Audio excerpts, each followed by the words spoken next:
സങ്കീർത്തനങ്ങൾ അദ്ധ്യായം 65. ദൈവമേ, സിയോനിൽ സ്തുതി നിനക്ക് യോഗ്യം. നിനക്ക് തന്നെ നേർച്ച കഴിക്കുന്നു. പ്രാർത്ഥന കേൾക്കുന്നവനായുള്ളോവേ, സകല ജഡവും നിൻ്റെ അടുക്കലേക്ക് വരുന്നു. എൻ്റെ അകൃത്യങ്ങൾ എൻ്റെ നേരെ അതിബലമായിരിക്കുന്നു. നീയോ ഞങ്ങളുടെ അതിക്രമങ്ങൾക്ക് പരിഹാരം വരുത്തും. നിൻ്റെ പ്രകാരങ്ങളിൽ പാർക്കേണ്ടതിന് നീ തിരഞ്ഞെടുത്ത് അടുപ്പിക്കുന്ന മനുഷ്യൻ ഭാഗ്യവാൻ. ഞങ്ങൾ നിൻ്റെ വിശുദ്ധ മന്ദിരമായ നിൻ്റെ ആലയത്തിലെ നന്മ കൊണ്ട് തൃപ്തന്മാരാകും. ഭൂമിയുടെ എല്ലാ അറുതികൾക്കും ദൂരത്തുള്ള സമുദ്രത്തിനും ആശ്രയമായിരിക്കുന്ന ഞങ്ങളുടെ രക്ഷയാം ദൈവമേ, നീ ഭയങ്കര കാര്യങ്ങളാൽ നീതിയോടെ ഞങ്ങൾക്ക് ഉത്തരമരുളുന്നു.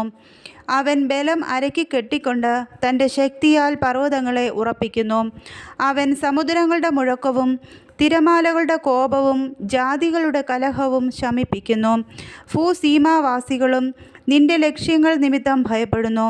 ഉദയത്തിൻ്റെയും അസ്തമനത്തിൻ്റെയും ദിക്കുകളെ നീ ഘോഷിച്ചുല്ലസിക്കുമാറാക്കുന്നു. നീ ഭൂമിയെ സന്ദർശിച്ച് നനയ്ക്കുന്നു. നീ അതിനെ അത്യന്തം പുഷ്ടിയുള്ളതാക്കുന്നു. ദൈവത്തിൻ്റെ നദിയിൽ വെള്ളം നിറഞ്ഞിരിക്കുന്നു. ഇങ്ങനെ നീ ഭൂമിയെ ഒരുക്കി അവർക്ക് ധാന്യം കൊടുക്കുന്നു. നീ അതിൻ്റെ ഉഴവുചാലുകളെ നനയ്ക്കുന്നു.